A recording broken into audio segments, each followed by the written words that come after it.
जय हिंद साथियों आज के डाउट सेशन की चर्चा कर लेते हैं। तो पहला क्वेश्चन है अपना, एक परिमेय संख्या। देखो परिमेय संख्या समझो क्या होती है। परिमेय संख्या क्या होती है? जो पी बाई क्यू के फॉर्म में लिखी हो, जिसमें आपका अंश हो हर हो। ठीक है, पी बाई क्यू के फॉर्म में हो, अंश हो हर हो। अब क्या कहा आगे, इसमें कहा है परिमेय संख्या का हर इसकी अंश से 10 अधिक है। यानी जो आपका हर है इससे क्या होना चाहिए? 10 अधिक होना चाहिए। अगर जी मान लो आपका कितना है, मान लो हम अपने मन से मान ले रहे हैं, तो इसका 10 अधिक चाहिए। बस आपको सीधा सीधा समझो, जितना भी है आपका ये आपका क्या चाहिए? 10 अधिक चाहिए। ठीक है, उसके बाद क्या कहा आपसे? उसके बाद आपसे कहा है यदि अंश को 4 बढ़ा दिया जाए। अंश को कितना बढ़ा रहे? 4 बढ़ा रहे। ठीक है, अंश को 4 बढ़ा दिया जाए। और क्या कहा? हर को 3 कम कर दिया जाए। हर को 3 कम कर दिया जाए तो आपका जो पी बाई क्यू यानी परिमेय संख्या है वो क्या बन जाएगी?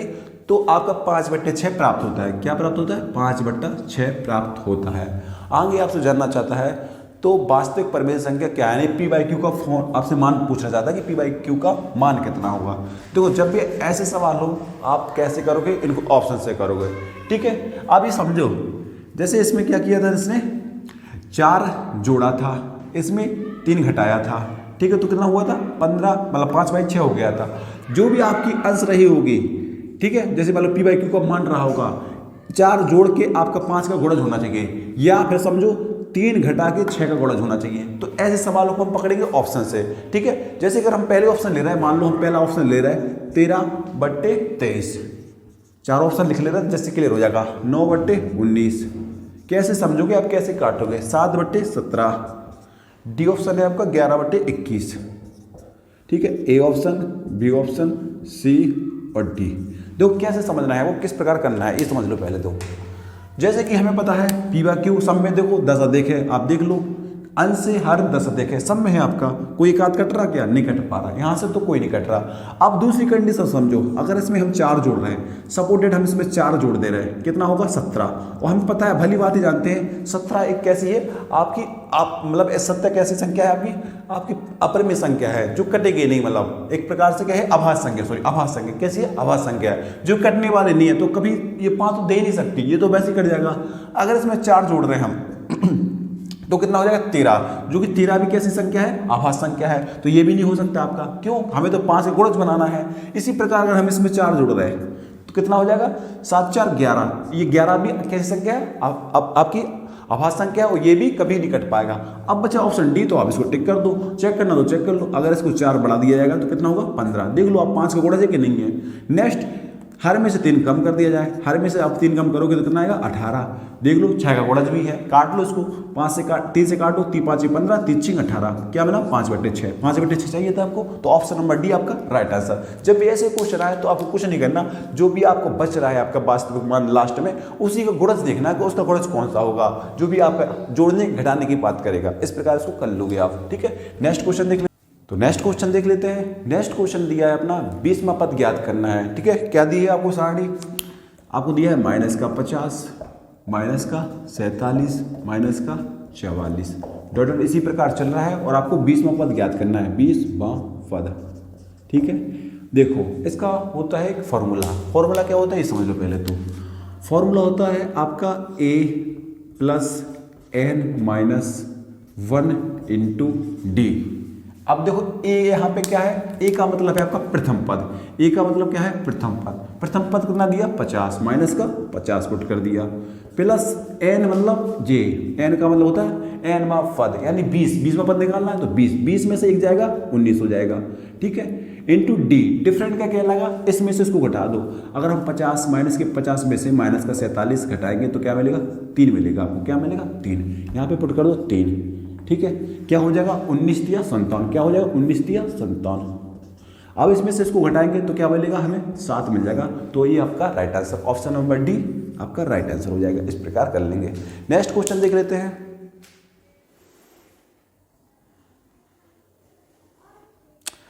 नेक्स्ट क्वेश्चन दिया है एक कक्षा। ठीक है,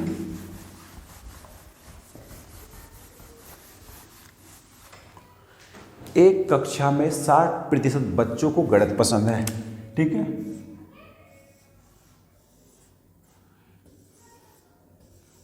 देखो 60% विद्यार्थी को तो गणित पसंद है, ये आपका गणित का मान लो यानी मैथ का, जिसमें क्या है 60% विद्यार्थियों को गणित पसंद है। ठीक है, आगे बोला है 45% को साइंस पसंद है। ठीक है, 45% को क्या है, विज्ञान यानी साइंस पसंद है। आगे आपसे कहा है और गणित और विज्ञान दोनों पसंद है कितने, 25% को, यानी दो कॉमन कितने हैं आपके, 25% जो दोनों पसंद है आपके, जिनको मैथ भी पसंद है और साइंस भी पसंद है।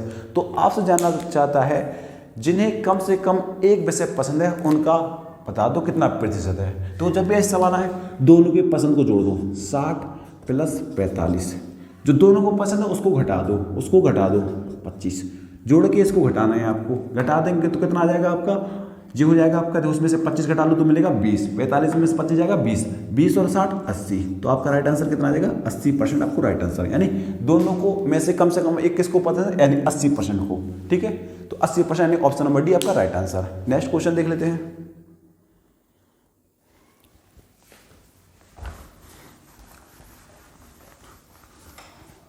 नेक्स्ट क्वेश्चन दिया है एक पिनाकी है और एक भस्वती है। ठीक है, दो व्यक्ति हैं आपके, से कितनी है, 9 वर्ष छोटी है। लिख ले रहे, एक है आपकी पिनाकी, ठीक है, और एक और व्यक्ति का नाम है भास्वती। ठीक है, जो पिनाकी है भास्वती से कितनी है, 9 वर्ष छोटी है। कितनी है, 9 वर्ष छोटी है इससे। ठीक है, ये आपकी 9 वर्ष बड़ी है, ये भी कह सकते हैं आप, ये 9 वर्ष छोटी है। आगे आपसे क्या बोला है, आगे बोला है आपसे 13 वर्ष बाद। अब हमें जानना है 13 वर्ष बाद, कब, 13 ईयर बाद जाना है आपको, यानी आपको फ्यूचर में जाना है। 13 वर्ष बाद यानी फ्यूचर में जाना है। 13 वर्ष बाद क्या कहा, उसका कितना होगा, 1.2 गुना होगी। कौन होगी, पिनाकी। ठीक है, तो 13 वर्ष बाद क्या लिखा है, 13 वर्ष बाद जो भस्वती की आयु है, इसकी आयु पिनाकी की कितनी होगी, 2.5 गुनी होगी। तो कर दे रहे हैं, अगर हम इसको 1.2 गुना मानना है तो इसको कितना मानना पड़ेगा, पॉइंट हटाएंगे तो 0 आ जाएगा, ये यानी 10 मानना पड़ेगा। ये 10 होगी तो ये कितना हो जाएगी, ये 12 होगी। इस पर आप समझ पा रहे हैं, ये हो जाएगी 12। आप चाहो तो काट के छोटा भी कर सकते हो, वरना इससे भी कम बन जाएगा। ठीक है, काटना हो तो काट लो, काट ले रहे 5 बार, ये 6 बार, कितना आ गया अनुपात, 5:6। ठीक है, 5:6। यहाँ पे देखो 1 यूनिट की वैल्यू आ गई आपकी, 1 यूनिट की वैल्यू कितनी आ गई, 9 वर्ष। क्योंकि हमने आपको एक चीज़ बताई थी, जो भी आपका आयु का अंतर है, जैसे आज आप हमसे 9 साल छोटे हो तो आप 10 साल बाद भी 9 साल छोटे रहोगे, कभी आयु का अंतर नहीं बदलेगा। जो 9 वर्ष था अंतर आपका, 9 ईयर का, ये अंतर नहीं बदलने वाला। तो यानी आपका कितना, 1 यूनिट की वैल्यू कितनी आ गई आपकी, 9 ईयर आ गई। ठीक है, अब पूछा किसका है आपसे, पूछा है आपसे वर्तमान में इसके पिनाकी की आयु बता दो। तो निकाल लेंगे आसानी पूर्वक। अब क्या करो, 9 पन्ना 45 की 5 यूनिट है, तो कितना आ जाएगा, पिनाकी आ जाएगी आपकी, इसकी थी आपकी 5 यूनिट, तो 9 पन्ना 45 तो जी आपकी फ्यूचर की आ गई, लेकिन हमें तो वर्तमान की चाहिए। ये 13 वर्ष बाद की थी, तो 13 वर्ष इसमें से कम कर दो। अगर हम 13 कम कर देंगे तो कितना आ जाएगा आपका, ये 2 आ जाएगा, और यहाँ पे 3, यानी 32 ईयर आपका राइट आंसर। ऑप्शन नंबर आपका बी राइट आंसर हो जाएगा, option number B right answer. Next question देख लेते हैं।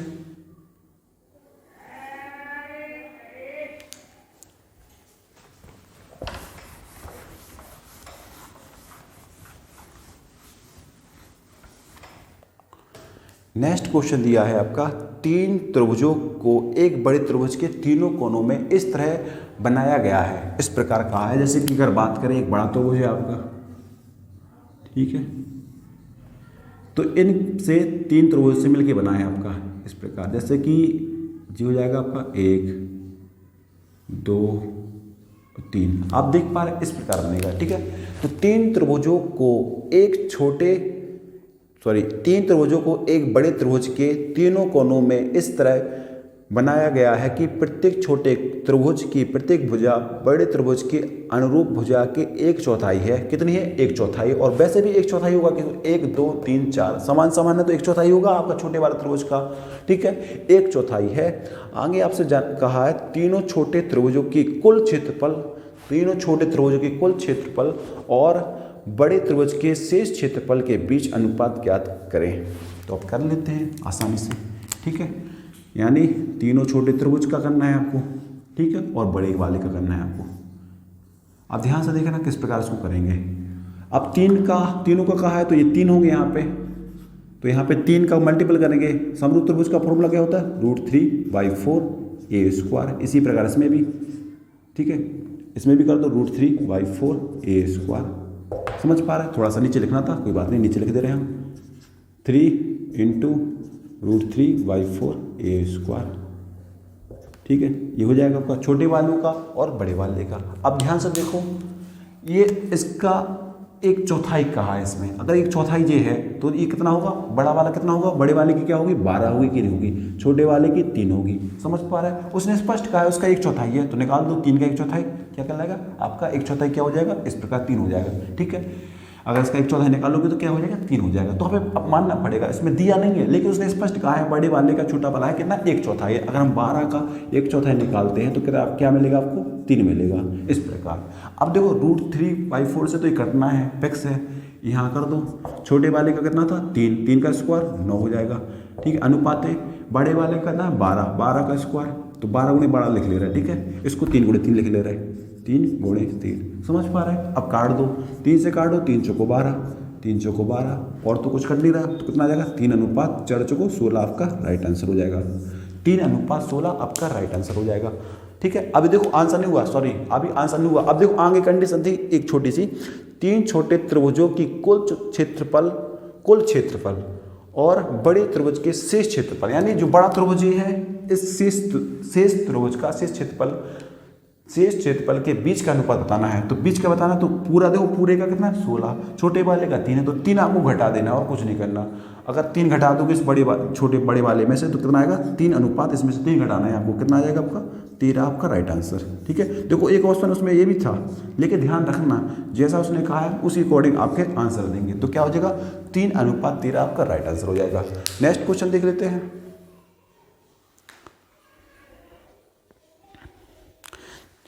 नेक्स्ट क्वेश्चन है आयु संबंधी प्रश्न है, बिल्कुल सेम क्वेश्चन है जैसा अभी किया था अपन ने, बिल्कुल उसी जैसा है।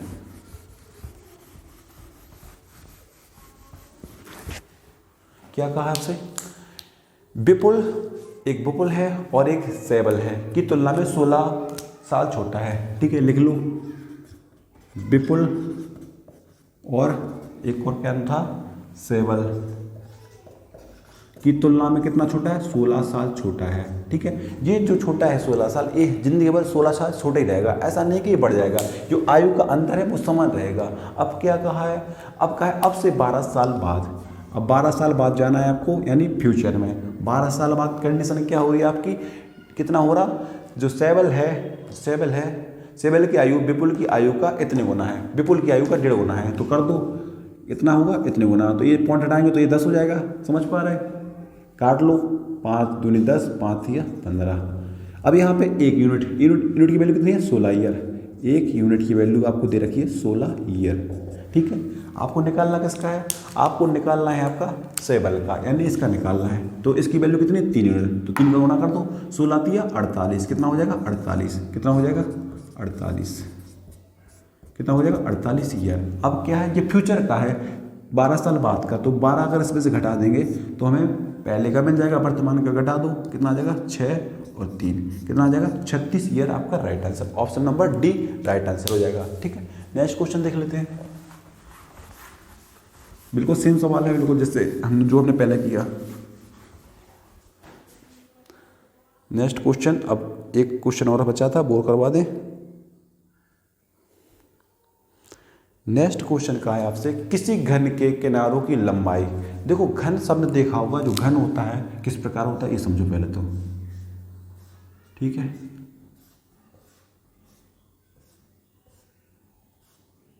जी आपका हो गया घन, क्या हो गया घन। अब ध्यान से देखो उसमें क्या है, किसी घन के किनारों की लंबाई का योग। किनारों की लंबाई मतलब जे, एक किनारा, समझ पा रहे हैं, 2 किनारा, 3, 4, 5, ठीक है, 6, 7, 8, 9, 10, 11, 12। तो किनारे कितने होते हैं 12। सबसे पहले किनारों का योग, इनका योग, यानी 12 किनारों का क्या करना है, योग करना है। ठीक है, किनारों का योग। आगे क्या कहा आपसे, ठीक है, किनारों की लंबाई का योग। आगे बोला है किसी वर्ग के परिमाप के 4 गुना है, यानी वर्ग का कितना है, वर्ग का 4 गुना है। जो कोई वर्ग होगा आपका, यानी वर्ग का परिमाप का कितना है 4 गुना है। बस यहीं से आपका आंसर आ जाएगा। कितना है, परिमाप का 4 गुना है, यानी वर्ग का परिमाप क्या होगा, उसका 4 गुना होगा। ये 4 गुना होगा आपका, क्या होगा, 4 गुना होगा। ठीक है, अब ध्यान से देखना क्या है, 4 गुना, वर्ग के परिमाप कितना है, 4 गुना है। इनका योग यानी किनारों की लंबाई का योग, यानी किनारों की लंबाई का योग, किनारों की लंबाई का योग। ठीक है, का योग, यहीं से आपको आंसर दिख जाएगा, आपको ऑप्शन सही। ठीक है, आगे क्या कहा है आपका, अगर घन के घनत्व की संख्यात्मक मान का 1/4 हो। आगे कंडीशन लगा दी कि घन की घनत्व की संख्यात्मक मान का कितना हो, 1/4 वर्ग का क्षेत्रफल का संख्यात्मक मान के बराबर हो तो वर्ग की भुजा की लंबाई ज्ञात करें। तो हमें वर्ग की भुजा की लंबाई ज्ञात करना है। वर्ग की भुजा की लंबाई क्या होगी, अब ध्यान से देखो, जो वर्ग होता है आपका, वर्ग का परिमाप क्या होता है, 4a। सबको पता है परिमाप क्या होता है, 4a। अब इसकी हमें भुजा बताना है आपको, 4 इंटू भुजा होता है, हमें भुजा ही बताना है। अगर हम इसको ध्यान से देखना, अगर हम ऐसा कोई ऑप्शन है जिसमें हम 4 का गुणा करें और हो जाए, तो एक ऑप्शन उसमें दिख रहा था आपका, एक में 2 दिख रहे थे। एक तो आपका 9/4, एक था आपका 27/16। अगर हम उसका 1/4 लेंगे तो 1/4 नहीं हो पाएगा, इसलिए हमें ऑप्शन नंबर डी लेना पड़ेगा। क्या कहा उसने, 27/16। अगर इसका करेंगे तो काट लो, कितना हो जाएगा, 27/4, और इसका 1/4 भी हो जाएगा, जैसा उसने कहा था। कितना है उसका, 1/4 है। तो क्या हो जाएगा अपना आंसर, ऑप्शन नंबर डी आपका राइट आंसर। इसको बाय ऑप्शन कर लेंगे हम। ठीक है, बाकी इसमें कुछ वैसा दिया नहीं था, क्योंकि स्पष्ट उसने कहा 4 गुना है योग का, इस वर्ग का परिमाप का 4 गुना है। तो वर्ग की भुजा पूछी थी आपसे कि वर्ग की भुजा की लंबाई कितना होगा, तो क्या हो जाएगा आपका राइट ऑप्शन 27/16 आपका राइट आंसर। 27/16 आपका option number D right answer हो जाएगा। इस प्रकार हम इसको कर लेंगे। ठीक है, उम्मीद करता हूँ साथियों वीडियो अच्छी लगी हो। अच्छी लगे तो लाइक करें। Thank you so much, thanks for watching. मिलते हैं नेक्स्ट वीडियो में, जब तक के लिए जय हिंद।